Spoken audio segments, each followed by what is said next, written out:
Donc, nous poursuivons avec la question numéro 2. Les faisceaux de protons sortent en S du condensateur. Donc, le point S est mentionné ici.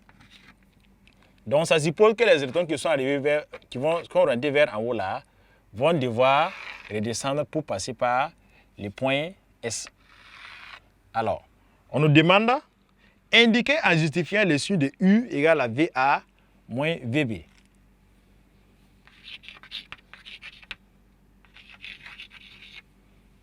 Signe de U égale à VA moins VB. Donc, si nous référons toujours au schéma, nous voyons que si les particules qui partaient vers en haut reviennent en bas, c'est qu'il y a une force qui les ramène en bas pour qu'ils viennent dépasser par S.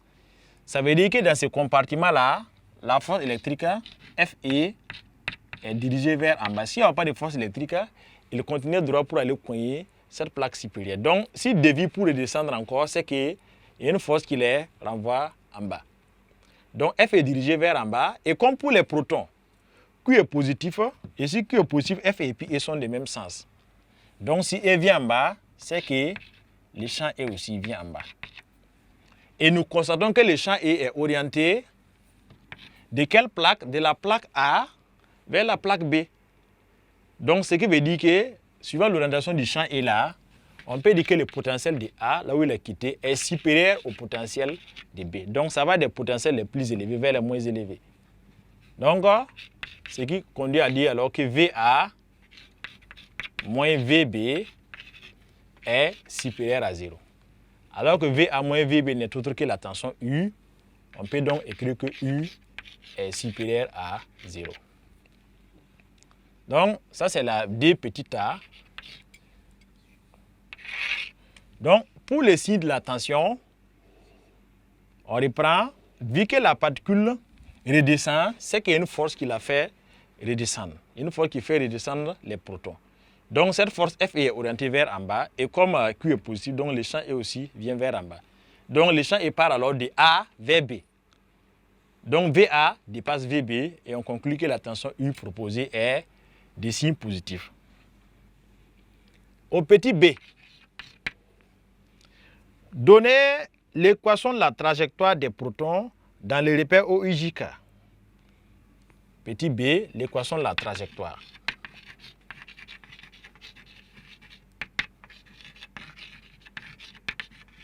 Donc, on a dit pour établir l'équation de la trajectoire, on a le devoir d'abord de retrouver les équations horaires et pouvoir en déduire l'équation de la trajectoire.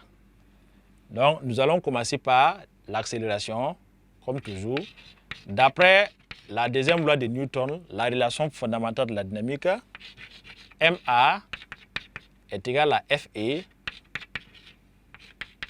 Donc, cela va nous permettre de dire que, or F égale à, on sait que F égale à QE. Par suite, nous avons alors que vecteur A égale à QE divisé par M. Donc, ces coordonnées alors sont données par AX et AY. AX, c'est quoi? On voit que si l'axe de l'E là est vertical dirigé vers le bas. Donc, il n'y a pas de E sur l'axe horizontal.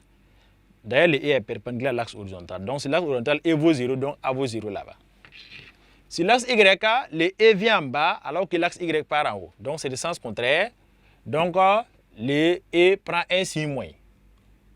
Donc, là, ça fait moins QE sur M. On passe à l'équation horaire de la vitesse. Vx et Vy.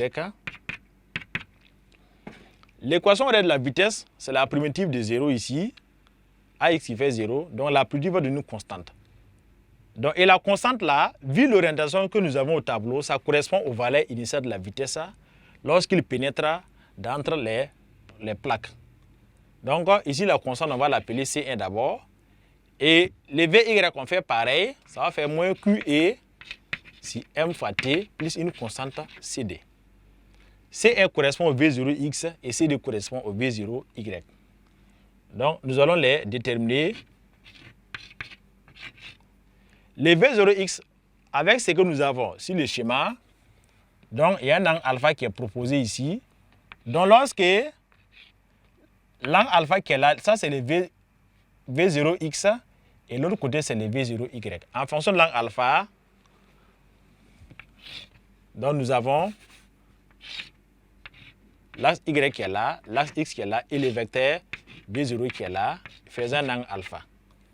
Donc le V0, ça c'est, on pourrait pour avoir le V0x ici et comme ça pour avoir le V0y. Donc V0x c'est le côté adjacent de alpha, donc V0x est égal à V0 cos alpha. Nous constatons également que le V0y là est le côté qui est en face de V0y. Donc alpha est en face de V0y, par conséquent, V0y est égal à V0 sinus alpha. Donc quand c'est en face, c'est sinus on utilise. Quand c'est adjacent, c'est cosinus on utilise. Donc voici les coordonnées de V0x et V0y. Et cela nous permet d'écrire alors que le vecteur V, sur l'axe des x, nous aurons alors la constante c'est V0 cos alpha. Et sur l'axe des y, ça nous fait moins Q et sur M fois T plus V0 sinus alpha. Donc là, nous avons l'équation horaire de la vitesse qu'on va encore faire la primitive pour avoir l'équation horaire de la position maintenant. Donc, le vecteur OM, sur l'axe X, la primitive de V0 cos alpha, ça fait V0 cos alpha multiplié par T plus une constante. Les mobiles tels qu'on va constater que les mobiles pénètrent. À la pénétration dans cette zone-là, nous sommes à l'origine du repère. Ça veut dire que à t égale à 0, x0 vaut 0, y0 vaut 0. Donc, si l'axe des x, ça va rester x égale à v0 cos alpha t. Donc, la constante vaut 0. Et si l'axe des y, nous allons faire pareil. On a moins q et la primitive. Moins q et sur m, la primitive de t, ça fait t carré sur d. Enfin, t carré sur d, donc ça fait t carré sur dm maintenant. Et plus V0 sinus alpha t. Et les Y0 vaut 0. Donc voici les équations horaires pour la position. À bas de ces équations horaires, on peut maintenant trouver l'équation de la trajectoire. Donc de là, comme nous avons l'habitude de le faire, on va tirer t dans la première. T est égal à x sur V0 cos alpha. Donc, quand on injecte ça dans la deuxième écriture, nous aurons alors, on va remplacer le Q par moins E en même temps. Moins E avec le moins, ça va faire E. Les champs E, on va remplacer par U sur D. U. Donc, ça fait D fois MD maintenant. Puis U sur D pour les champs E. Voici les DM qui sont là. Alors, les T carré devient quoi? Ça va devenir maintenant X carré sur V0 carré cosinus carré alpha. X carré sur V0 carré cosinus carré alpha. Plus, à ce niveau, on va remplacer le T aussi par X sur V0. En remplaçant les V0, il y a un V0 en haut qui va simplifier avec le V0.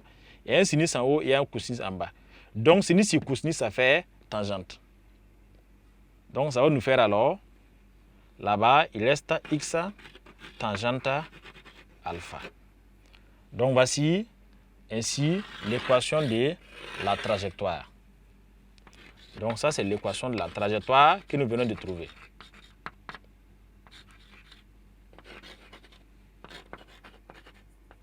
Donc pour avoir l'équation de la trajectoire, alors dans ces champs, particulièrement depuis les champs de gravitation, on ne peut pas plaquer une réponse. L'élève a le devoir de poser les raisonnements depuis le début pour tirer les relations selon les conditions initiales fournies par l'exercice. Avec la détermination de Y, cela met fin à l'exercice numéro 2 où on voulait voir comment étudier un tel mouvement lorsque le canon à électrons est incliné et lorsque la vitesse de pénétration, au lieu d'être horizontale comme dans l'exercice 1, est inclinée d'un angle alpha par rapport à l'axe des abscisses. Et on a pu voir que la seule modification, c'est au niveau des équations horaires par rapport à la vitesse là qu'il faut prendre en compte, la vitesse initiale qui fait V0 cos alpha sur l'axe des X et sur l'axe des Y, nous avons la vitesse initiale qui est V0 sinus alpha. Nous vous remercions pour votre assiduité et nous espérons qu'à l'issue de ces 2 exercices, vous avez pu améliorer votre compréhension sur les mouvements des particules chargées dans un champ électrique uniforme. Donc, on a vu certaines notions en cours que nous avons eu le temps de reprendre encore en exercice. Nous vous remercions et à la prochaine.